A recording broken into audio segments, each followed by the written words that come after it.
Dürfen et können. Dernièrement, mes amis, j'ai réalisé une vidéo sur la distinction entre müssen et dürfen. Et un autre abonné, souhaite maintenant connaître la différence entre dürfen et können. Ce qui est logique. Je savais que cette question allait être posée. Bonjour mes amis, j'espère que vous portez bien. Bienvenue chez Bibi Deutsch.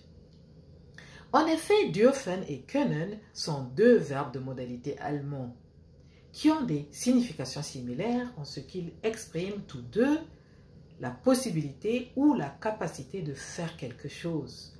Mais ils sont utilisés dans des contextes différents.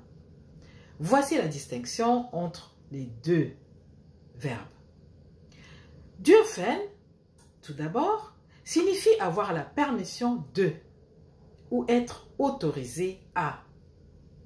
C'est un verbe modal, comme je viens de dire, qui est utilisé pour indiquer que vous avez la permission ou l'autorisation de faire quelque chose. Ça, c'est dürfen. Il est souvent utilisé dans des contextes formels ou pour parler de la règle, des lois ou d'autorisation officielle. On va mettre donc le verbe dans un contexte pour comprendre mieux. Exemple, du darfst hier nicht rauchen. Du darfst hier nicht rauchen.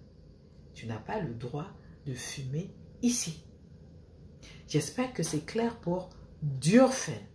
On va présentement passer à können. Alors, können signifie pouvoir ou être capable de. Il exprime la capacité ou la possibilité de faire quelque chose.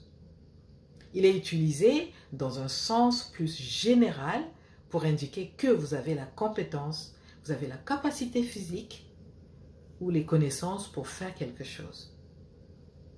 Exemple, ich kann Deutsch sprechen. Ich kann Deutsch sprechen. Je peux parler allemand. Alors, in fine, dürfen se concentre sur l'autorisation ou la permission, tandis que können se concentre sur la capacité ou la possibilité.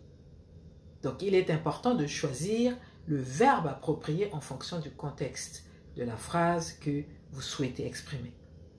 Voilà pour les deux verbes de modalité können et dürfen. Osez apprendre l'allemand. Bis zum nächsten Mal.